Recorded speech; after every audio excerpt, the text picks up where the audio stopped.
mangga, bisa baca Quran, bisa baca Al-Ma'thurat. Al-Ma'thurat itu artinya zikir-zikir yang dicontohkan oleh Nabi. Entah membaca tahlil, tasbih, tahmid, takbir, terus bisa, atau zikir dalam bentuk pengajian. Ini umum. Dan setelah sampai matahari terbit, kemudian sholat 2 rakaat, yaitu sholat isyraq. Maka Rasul menyatakan ini pahalanya ta'dilu hajatan wa umratan tammatan. Dia akan mendapatkan satu pahala bagaikan atau sebanding dengan pahala ibadah haji dan umroh yang sempurna dan yang sempurna. Namun kita melaksanakan haji belum tentu sempurna. Banyak godaan. Melaksanakan umrah belum tentu sempurna, banyak godaan.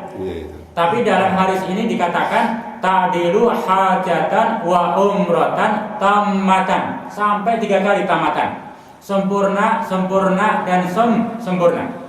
Itu pahala atau keutamaan orang yang dia sholat subuh kemudian tetap tinggal di masjid dalam keadaan zikir kepada Allah sampai matahari terbit, kemudian sholat 2 rakaat. Ini sholat masing-masing. Maka nanti mangga bapak atau ibu setelah selesai masuk isyraq, matahari terbit, sholat 2 rakaat. Bagaimana kalau tidak sholat? Ya mangga, hanya mendapatkan keutamaan sholat subuh, ngaji sudah.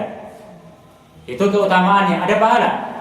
Tapi kalau kita paling hanya berapa menit sholat 2 rakaat, sholat isyraq, di samping pahala sholat subuhnya, pahala ngajinya, sampai sholat isyraqnya, pahala yang sebanding dengan ibadah haji dan umroh. Ini kan lebih banyak maksudnya. Hanya berapa menit bedanya, pahalanya berbeda jauh. Apalagi secara khusus ngaji. Yang kemarin hadis kelima telah kita sampaikan dari Abdullah bin Mas'ud radhiyallahu an, orang yang dia duduk dalam majelis taklim, yaitu taklim ngaji, walaupun hanya satu materi, satu pembahasan, satu bab dari sebuah ilmu yang yantafa'u bihi fi akhiratihi wa dunyahu, bisa bermanfaat dunia dan akhiratnya, maka dia akan mendapatkan pahala atahullahu khairan lahu, Allah akan memberikan kepadanya sesuatu yang lebih baik untuk dia, min umurid dunya sab'ati alafi sanatin, yaitu umur dunia selama 7.000 tahun yang diisi sholat dan puasa di siang harinya. Ini subhanallah. Ini kama qala Rasul sallallahu alaihi wasallam. Maka pahala dan pahala. Walaupun kita dianjurkan untuk selalu ikhlas semata-mata mengharap pahala dari Allah Ta'ala, tapi tingkatan kita memang tingkatan kayak masih anak-anak, punten enggak?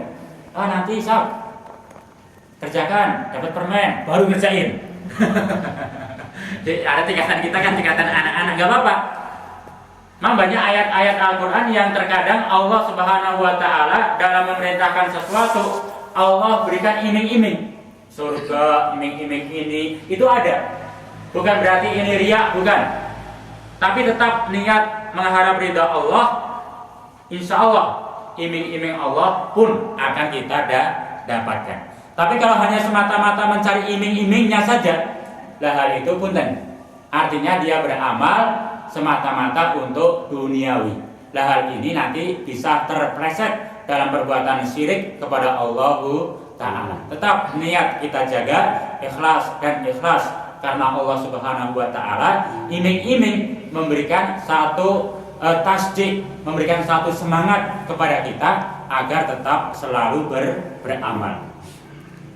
Nah, adapun kesempatan ini untuk season pertama kurang lebih 30 menit atau kurang lebihnya akan kita sampaikan dari kitab yang kita pelajari, yaitu Al-Mawa'id Al-Usburiyah dari kitab kuning yang ditulis oleh Syekh Muhammad bin Abu Bakar. Dan kita lanjutkan hadis yang kelima. Kemarin hadis yang keempat. Dikatakan an Abi Dzar Al-Ghifari radhiyallahu taala anhu, dari Abu Dzar Al-Ghifari semoga Allah ridha kepadanya, qala, berkata dia. Ini punten siapa yang berkata? Abu Dzar. Berkata Abu Dzar, qultu, aku berkata. Ini aku ini siapa yang punten? Aku berkata. Siapa yang berkata? Aku ini. Rasul. Abu Dzar. Masih Abu Dzar. Jadi Abu Dzar berkata, saya berkata. Nah, gitu. Jadi Abu Dzar masih berkata. Apa yang dikatakan oleh Abu Dzar? Ya Rasulullah, wahai Rasul, alimni amalan, ajarkan kepadaku sebuah amal. Yuqarribani, yang bisa mendekatkan aku ilal jannati, menuju surga. Wa yubaidni, dan yang bisa menjauhkan aku minan nari, dari api neraka. Jadi Abu Dzar berkata kepada Rasul, ya Rasul, ajarkan kepadaku tentang suatu amalan yang amal ini bisa mendekatkan aku ke surga sedekat-dekatnya dan bisa menjauhkan aku dari api neraka sejauh-jauhnya. Ini permintaan dari Abu Dzar Al-Ghifari kepada Rasul. Allah kemudian menjawab. Siapa yang menjawab? Rasul. Tadi kan Abu Dzar berkata, bertanya, ini qala Rasul menjawab. Idza amilta sayyi'atan, jika engkau melakukan perbuatan yang sayyi'ah, yang tidak baik, fattabi'ha hasanah, maka segera ikuti dengan kebaikan. Itu jawaban Rasul. Jadi amalan yang bisa mendekatkan seseorang sedekat-dekatnya dengan surga, bisa menjauhkan seseorang sejauh-jauhnya dari api neraka, kata Rasul, jika engkau melakukan perbuatan yang salah, yang tidak baik, yang sayyi'ah, maka segera ikuti dengan perbuatan yang baik. Nanti oleh para masyayikh yang lain, ini menggambarkan ketika kita sadar telah melakukan perbuatan salah, perbuatan yang tidak baik, maka segera bertaubat kepada Allah Subhanahu wa ta'ala. Ini ketika membahas hadis terkait dengan sabda Rasul 3 hal. Ittaqillaha haitsu ma kunta. Kemudian yang kedua, ikutilah perkara yang jelek dengan yang baik. Wattabi as-sayyi'ah al-hasanah tamuha. Sebab yang baik itu akan bisa menghapus dari yang jelek. Kemudian yang ketiga, wa khaliqin nas bi khuluqin hasanin. Dan hendaklah engkau bergaul dengan sesama manusia dengan akhlak yang baik. Jadi bukan hanya bergaul dengan sesama orang Islam atau bergaul dengan sesama kelompok tertentu, bukan, atau satu klub tertentu, bukan. Tapi Rasul menyatakan wa khaliqin nas, bergaul dengan sesama manusia, baik dia muslim ataupun kafir. Rasul perintahkan bi khuluqin hasanin, yaitu bergaul dengan akhlak yang baik. Oh, itu orang kafir, ngapain kita harus berbuat baik? Jangankan orang kafir, Allah perintahkan kepada Nabi Musa alaihissalam ketika dakwah kepada Fir'aun laknatullah, yang benar-benar menantang pada Allah, wa qula qaulan layyinan. Musa diperintahkan supaya berkata dengan perkataan yang lain, yang baik.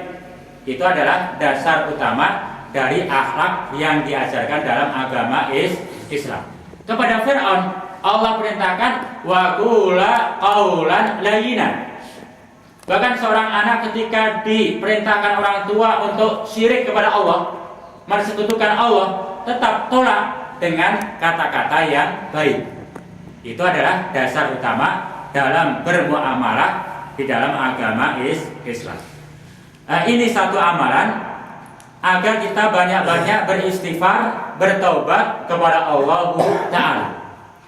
Apalagi ketika kita menyadari, saya berbuat salah, saya kok telah melakukan sesuatu yang menyimpang dari norma-norma agama. atau norma-norma masyarakat. Kita merasa salah, merasa tidak enak, maka segera yaitu bertaubat kepada Allah Ta'ala. Jika kita melakukan perbuatan salah, segera yaitu diikuti dengan kebaikan. Nah, nanti hal ini ada hadis berikutnya. Yang dimaksud dengan al-hasanah adalah amalan-amalan diantaranya, yaitu misalkan haji. Dari haji ke haji, dari umroh ke umroh, termasuk dari sholat ke sholat. Ini semua akan menghapus perbuatan yang tidak baik. Artinya dosa-dosanya akan kehapus. Bahkan sampai amalan berwudu pun, kata Rasul, ini termasuk al-hasanah, perbuatan baik. Sehingga ketika orang dia berwudu, baik berwudu untuk sholat ataupun tidak sholat, nah ini menggambarkan bahwa agar kita orang Islam itu selalu menjaga bersucinya. Walaupun tidak dalam keadaan mau sholat, selalu menjaga wudu. Nah ketika dia berwudu atau menjaga wudu, maka kesalahan-kesalahan yang dia lakukan itu akan gugur. Itu artinya al-hasanah. Termasuk melangkahkan kaki dari rumah menuju rumah Allah, masjid. Ini akan menggugurkan kesalahan ke kesalahan. Itu yang dinamakan al-hasanah. Jadi kalau kita merasa banyak kesalahan, banyak kekurangan, maka segera melakukan kebaikan. Yang paling mudah, yang hal ini kita diperintahkan secara rutin adalah sholat. Sebab kalau mau sholat jelas berwudu. Syukur-syukur sholatnya berjamaah, langkah demi langkah menambah pahala dan mengurangi dosa. Sholatnya itu sendiri bisa menghapus dosa. Dari subuh, habis subuh banyak bergaul dengan banyak orang, banyak dosa. Kemudian masuk duhur, sholat duhur, dosa antara subuh sampai duhur kehapus. Habis duhur bermuamalah lagi, banyak dosa lagi. Nanti sholat asar, dosa antara duhur sampai asar gugur lagi. Terus ini amalan yang Rasulullah SAW perintahkan. Tentang hadis ini nanti hadis yang ke-6. Intinya bahwa amalan yang bisa menyebabkan kita sedekat-dekatnya dengan surga dan sejauh-jauhnya dari api neraka, yaitu ketika kita sadar telah melakukan perbuatan salah, maka hendaklah bersegera diikuti dengan kebaikan. Kemudian qala berkata, jadi kan Rasul menjawab seperti itu. Kemudian Abu Dar berkata lagi, bertanya, qultu, aku bertanya, aminal hasanat qaulu la ilaha illallah ya Rasul. Ini pertanyaan yang lebih menukik. Apakah termasuk kebaikan ya Rasul, yaitu ucapan la ilaha illallah? Jadi ucapan la ilaha illallah apakah termasuk kebaikan? Tadi kan diperintahkan tentang amal ketika berbuat salah maka segera ikuti dengan al-hasanah, kebaikan. Kemudian Abu Dar berkata lagi, bertanya, apakah termasuk kebaikan? Apakah termasuk amal al-hasanah, yaitu ucapan la ilaha illallah? Qala, Rasul menjawab, na'am, iya. Ucapan la ilaha illallah ini merupakan al-hasanah, yaitu perbuatan yang baik. Bahkan dia kalimat la ilaha illallah itu ahsanul hasanat, kebaikan yang sangat baik. Jadi kalimat la ilaha illallah merupakan ahsanul hasanat, kebaikan yang sangat baik, atau sebaik-baiknya kebaikan. Sehingga dari hadis ini, kalau kita menyadari, saya kok berbuat salah, mungkin bohong atau mungkin melakukan sesuatu yang melanggar norma, sadar, minimal segera mengucapkan la ilaha illallah. Sebab la ilaha illallah ahsanul hasanat, Kalau nunggu nanti sholat duhur baiklah kelamaan. Iya kalau belum mati. Wah nanti baiklah. Terus nanti hasanatnya duhur baik. Iya kalau belum mati, kalau mati duluan, oh subhanallah. Maka ketika kita sadar, saya kok berbuat salah, sesegera mungkin yang bisa kita lakukan adalah ucapan la ilaha illallah. Bahkan dalam kaitan tobat, ini ada perbedaan para ulama. Kalau tobat itu dilakukan seseorang ketika dia sadar telah berbuat salah, kemudian dia istighfar atau mengucapkan la ilaha illallah, itu artinya taubat. Tapi nanti dalam Al-Quran ada kalimat lain yang dia minta ampun kepada Allah, istilahnya bertaubat, tapi tidak disebabkan berbuat salah.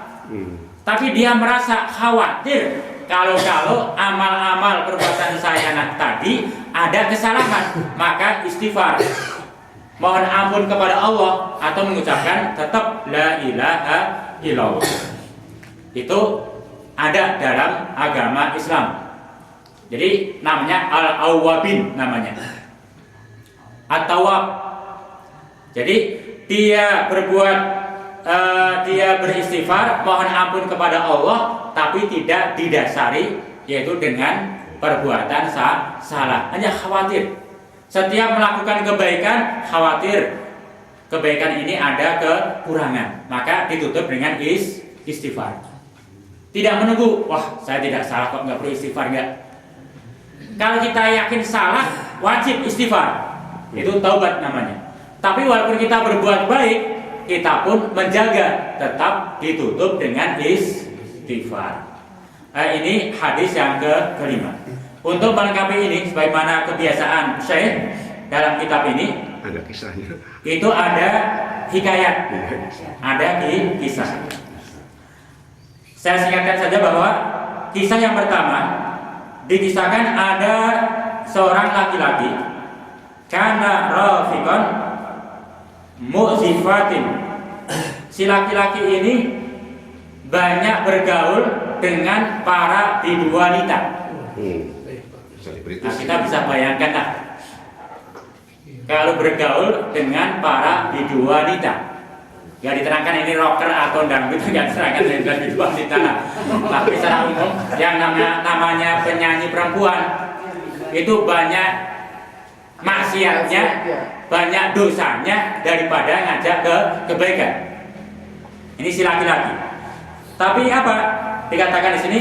Wa fi yadihi sab'atu ahjarin faqad ashhad wa a'inni anhu. Si laki-laki ini walaupun sering bergaul dengan para bidu wanita, dia selalu kekeh istiqomah, yaitu memegang 7 batu. Ya, memegang 7 batu untuk apa? Nanti terangkan.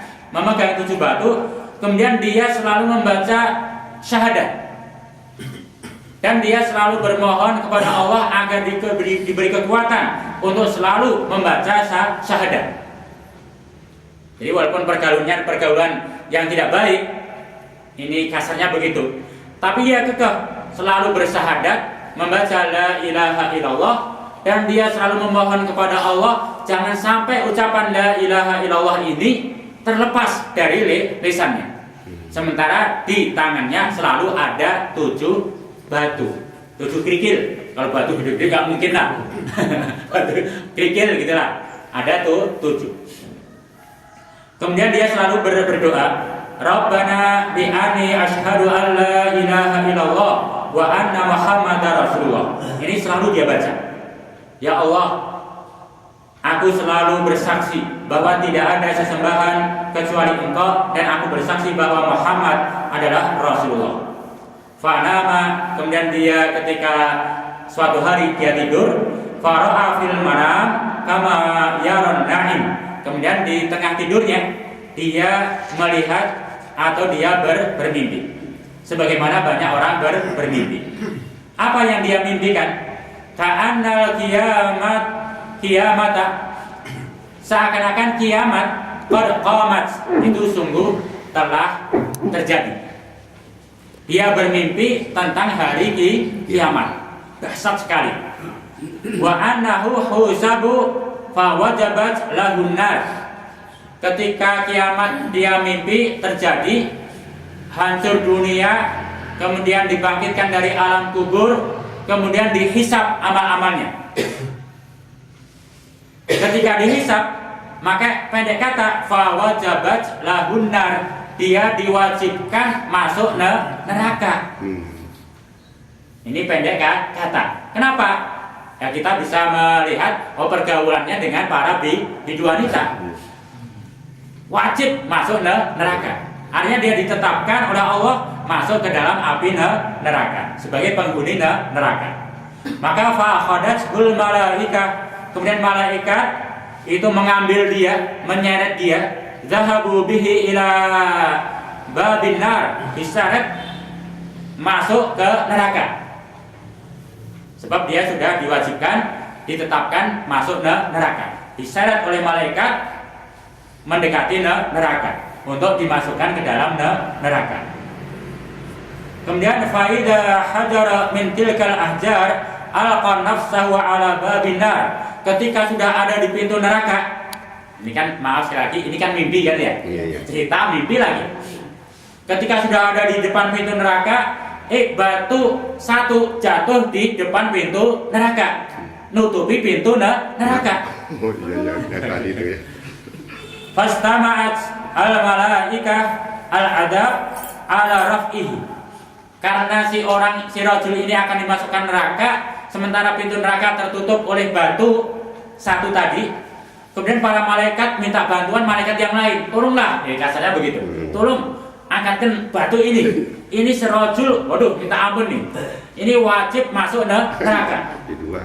Hanya ketutupin batu ini. Diangkat oleh para malaikat bersama-sama, nggak kuat gitu. Jadi pada dasarnya tidak kuat untuk mengangkat batu itu. Kemudian hatta siqabihi ila sab'ati abwabin nar.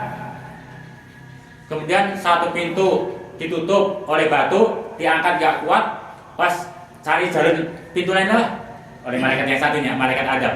Cari pintu neraka yang kedua. Sudah dekat pintu, batu satu lagi jatuh, nutupi lagi, diangkat gak kuat terus sampai 7 pintu. Ini digambarkan sebagaimana pintu surga ada tuh 7, pintu neraka pun ada tuh 7. Sampai pintu yang ke-7 mau dimasukkan, batu jatuh lagi satu. Tadi kan ada 7 batunya, nutup lagi, diangkat gak kuat. Akhirnya malaikat azab dah pasrah. Karena pasrahnya, kemudian sumasi qabihi ila tahtal arsy. Si rajul ini digiring oleh malaikat, dibawa oleh malaikat di bawah arsy. Faqalat al malaikah, kemudian malaikat berkata, Rabbana ya Allah, anta ta'lamu bi amri abdika, engkau lebih tahu dengan urusan hambamu ini. Wa ana la najid lahu sabila ilan nar. Aku tidak dapati yaitu jalan untuk menuju neraka agar si rajul ini masuk neraka. Kasarnya karena tertutup oleh batu. Faqala Rabbu tabaraka wa ta'ala, kemudian Allah Ta'ala menjawab, Abdi ashhadat al-ahjar. Oh ini hambaku ini tak, kata Allah, telah bersaksi yaitu para batu-batu itu. Falam tudayyi haqqaka fa kaifa udhi'u ana haqqaka wa ana syahid bi syahadatik. Jadi batu-batu itu telah menyaksikan, maka jangan engkau sia-siakan hak dia. Dia sudah disaksikan kesaksiannya oleh para batu, maka dia memiliki hak untuk masuk surga. Jangan kau sia-siakan dia, hak dia. Aku pun tidak akan menyia-nyiakan hak dia. Maka aku pun menyaksikan bahwa si rajul ini, kata Allah, adalah termasuk orang yang selalu menjaga ucapan la ilaha illallah. Kemudian Allah berfirman, udkhuluhul jannah, masukkan dia ke dalam surga. Falamma qaraba min babil jannan, kemudian karena diperintahkan oleh Allah agar dimasukkan surga, ketika sudah mendekati pintu surga, idza abwabuha mughlaqah, ketika itu pintu surga masih dalam keadaan tertutup. Faja'at syahadatu alla ilaha illallah, kemudian datanglah kalimat la ilaha illallah wa futihat al abwab kullaha, kemudian kalimat la ilaha illallah membuka pintu-pintu surga yang 7 itu. Pada khalar rajul, kemudian si rajul ini masuk ke dalam surga dari pintu yang dia kehendaki. Lagi saya ini menggambarkan bahwa si rajul selalu menjaga ucapan la ilaha illallah. Di satu sisi ada saksi yang menyaksikan, digambarkan dalam kisah ini batu. Bukan berarti kita dianjurkan untuk membawa batu kemana-mana, bukan. Ini kebetulan kisahnya dia membawa batu. Nah, batu ini memberikan manfaat pertolongan kepada si rajul tadi. Ketika dimasukkan ke dalam neraka, pintu neraka tertutup oleh batu, terus sampai 7 pintu. Nah, kalimat la ilaha illallah ini memberikan bantuan pertolongan ketika akan dimasukkan surga, pintu surga tertutup, maka dibuka oleh kalimat la ilaha illallah. Maka ini satu keutamaan yang sangat utama sekali. Jadi kalimat la ilaha illallah ia ahsanul hasanat, yaitu sebaik-baiknya kebaikan. Ada satu kisah lagi, ada 2 di sini. Ini agak singkat. Dikisahkan di zaman Nabi Musa alaihissalam. Nabi Musa alaihissalam dia naji rabbahu. Ya, Nabi Musa bermunajat kepada Allah. Faqala ya Rabbi, ya Allah, khalaqta khalqan, engkau telah ciptakan makhluk, wa rabbiyatahum, dan engkau telah pelihara mereka, binikmatika, dengan segala nikmatmu, wa razaqaka, dan engkau telah berikan nikmat rezeki kepada makhluk itu. Tsumma taj'alahum yaumal qiyamah finnarika, kemudian engkau jadikan mereka pada hari kiamat masuk ke dalam api neraka. Ini kayak pernah disampaikan oleh Pak Lekun, ditanyakan. Jadi Nabi Musa bermunajat kepada Allah, ya Allah, engkau telah menciptakan manusia, gambarnya begitu, dan engkau berikan rezeki, segala nikmat engkau jaga ini manusia. Tapi kenapa ya Allah setelah menghadapmu nanti di yaumul kiamah ada di antara manusia yang engkau masukkan ke dalam api nerakamu, engkau siksa? Ini kan gambaran kita secara akal, ya nggak adil ya. Allah ciptakan, Allah pelihara, Allah berikan nikmat, tahu-tahu menghadap Allah di yaumul kiamah dimasukkan dalam siksaan. Ini akal kita manusia, oh ini Allah nggak adil. Ini Nabi Musa pernah bermunajat seperti itu. Kemudian digambarkan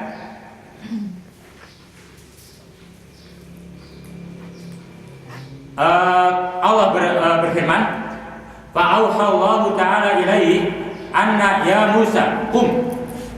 Allah kemudian memberikan wahyu kepada Musa alaihissalam, kum, wahai Musa, berdirilah, fasra, tanamlah, bercocok tanamlah, zar'an fazar'ahu, kemudian Nabi Musa pun bertanam. Jadi Nabi Musa disuruh oleh Allah berdiri dan menanam tanaman. Bertanamlah. Maka Nabi Musa pun bertanam. Wa saqahu wa qama alaihi hatta hasadahu. Setelah ditanam pohon-pohon banyak sekali, Nabi Musa pun juga dengan kasih sayangnya memberikan pengairan yang cukup, tak satu pun terlewatkan, bahkan semuanya dijaga supaya tumbuh dengan baik. Jadi Nabi Musa pun tidak pilih kasih, ini tanaman kasih air, yang satu udah nggak usah bela, mati nggak apa-apa. Enggak, semua dikasih air, semua dijaga oleh Nabi Musa alaihissalam. Tidak pilih kasih dari tanamannya. Sampai akhirnya Nabi Musa hasadahu, yaitu sampai pada waktu memetik hasil panennya. Faqala lahu. Kemudian dikatakan kepada Nabi Musa, "Ma fa'alta bizar'ika ya Musa?" Jadi Allah berkata kepada Musa, "Ya Musa, apa yang telah engkau lakukan dengan tanaman kamu?" Qala, Musa menjawab, "Qad rafa'tuhu." Aku telah menjaga sebaik-baiknya ya Allah. Aku tanam, aku sirami, aku jaga terus ya Allah. Qala Allah Ta'ala, Allah kemudian berkata lagi, "Fama tarakta minhu syai'an?" Ya Musa, adakah dari hasil tanaman itu yang telah engkau tinggalkan, engkau buang? Secara akal kan ditanam bareng-bareng, disirami bareng-bareng, dijaga bareng-bareng. Kan kalau panen semua dibawa kan begitu kan? Semua dibawa semua panennya.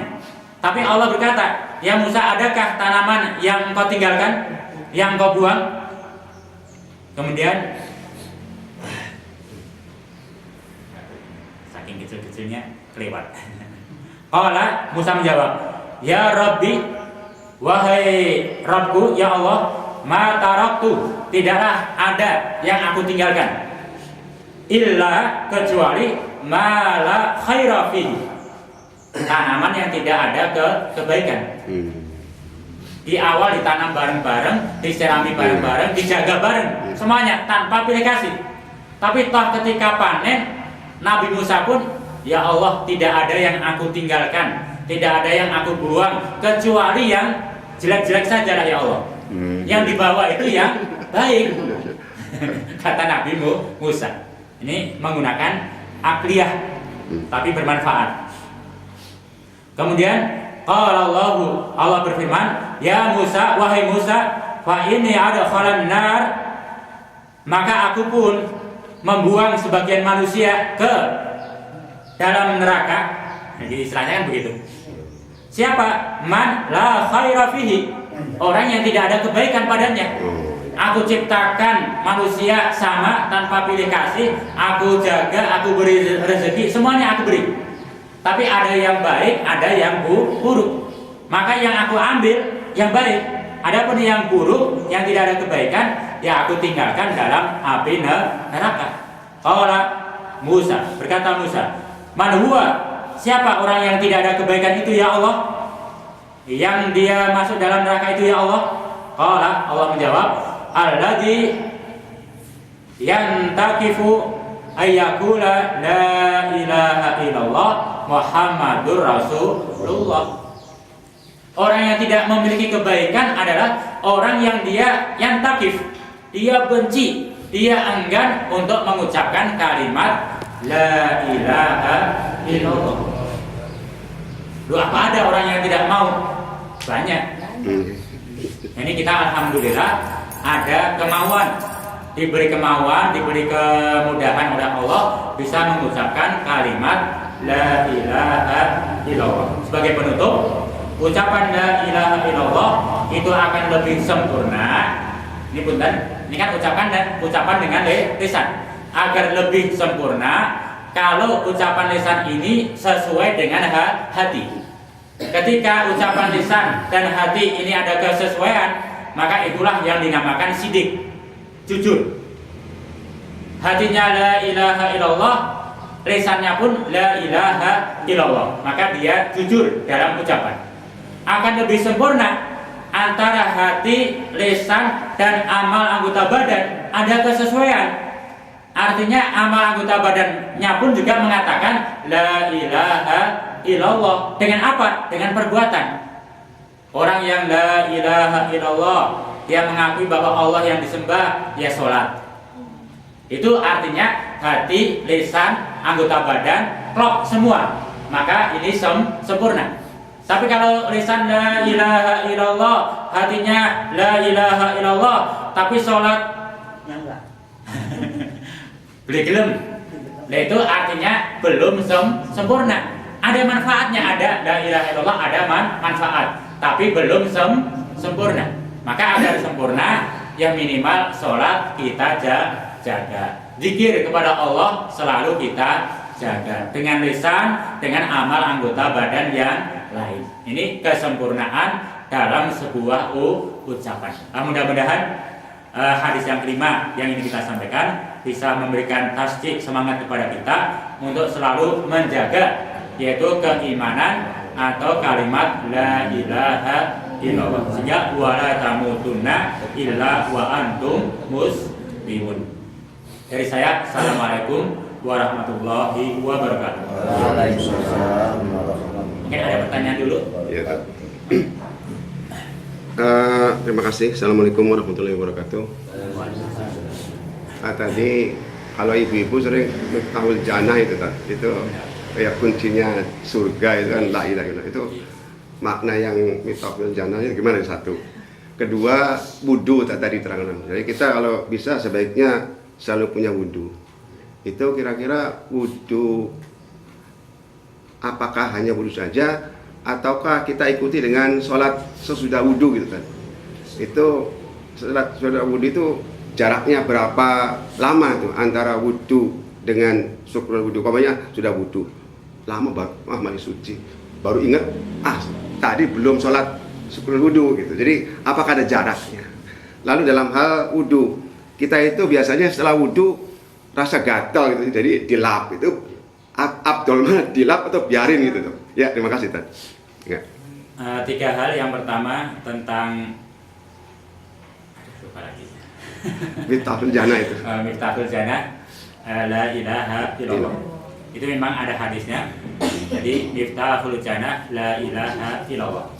Jadi kuncinya atau alat untuk membuka surga adalah kalimat la ilaha illallah. Sebagaimana kisah tadi, ada seorang sahabat yaitu Wahab bin Munabbih, ketika ditanya oleh seseorang yaitu sahabat yang lain, wahai Wahab bin Munabbih, bukankah la ilaha illallah adalah miftahul jannah, yaitu kunci surga? Kemudian Wahab bin Munabbih menjawab, iya betul, bahwa la ilaha illallah adalah kunci surga, betul itu. Tapi jika tidak dikatakan kunci oleh Wahab bin Munabbih, tidak dikatakan kunci kalau tidak ada asnanuhu, tidak ada gigi-giginya. Tapi yang namanya kunci kan ada, kalau zaman dulu kan ada pentolan gigi, nggak kayak gigi. Ada, kalau sekarang kan ada apa? Bukan nggak? Ada grad-gradnya. Jadi tidak lurus. Kalau kuncinya lurus, untuk buka ya muter terus. Jadi ada namanya gerigi-geriginya. Jadi kata Wahab bin Munabbih, tidak dinamakan kunci kalau tidak ada gigi-giginya. Maka jika engkau datang dengan membawa kunci yang bergerigi, maka futihat lahu, akan dibukakan dia itu. Tapi jika engkau datang dengan kunci yang tidak bergigi, maka tidak akan dibukakan. Ibarat kunci hanya muter terus, nggak bisa terbuka. Nah, yang dimaksud dengan asnanuhu, gerigi-gerigi dalam kunci itu dimaksud oleh para sahabat dan oleh para ulama sekarang adalah syarat la ilaha illallah. Baik syarat li wujudihi yang dinamakan rukun-rukunnya, dan juga syarat li kamalihi, yaitu syarat kesempurnaannya. Jadi lebih jauh kalau diterangkan, syarat wujud la ilaha illallah atau rukun la ilaha illallah ada 2. Sedangkan syarat kesempurnaan oleh para ulama ada yang menyebutkan ada 7, sebagian ada menyebutkan ada 8. Itu kita sampaikan yang akan datang. Itu yang dimaksud bahwa la ilaha illallah termasuk miftahul jannah. Yang kedua tentang wudu. Apakah kalau habis wudu kemudian sholat syukur wudu jaraknya seberapa? Yang lebih baik setelah berwudu ya maka segera ambil tempat untuk sholat syukur wudu. Artinya harus cepat di tempat wudu sholatnya ya nggak bener gitu loh maksudnya. Kalau wudunya di sana ya sholatnya di ada jarak itu segera ambil tempat sholat untuk sholat syukur wudu. Kecuali setelah berwudu kemudian ada sesuatu yang lain terpikir, kemudian dia berjalan kemana-mana, baru ingat 1 jam, tadi sudah wudu tapi belum syukur wudu, belum sholat. Dia sholat dengan niat itu boleh, nggak apa-apa, gitu ya. Jadi yang paling baik adalah disegerakan, habis wudu langsung syukur wudu. Kemudian yang ketiga, mana yang afdal setelah berwudu, dilap atau dibiarkan? Dalam hal ini nanti ada perbedaan pendapat, tapi yang lebih kuat adalah dibiarkan. Oh gitu. Sebab setiap tetesan air wudu nanti itu akan ikut pula menetes, yaitu kesalahan. Ya, dosa-dosanya ikut menetes. Tapi kalau dilap kan tidak netes. Ini sebagian penjelasan. Tapi bagaimana kalau dilap? Ya tidak apa-apa. Tidak apa-apa. Gitu. Itu boleh-boleh saja. Maka yang kalau ditanyakan mana yang afdal, ya dibiarkan. Hanya dilap biasa, nanti ada yang netes gitu. Itu yang lebih utama. Ini itu Pak. Iya.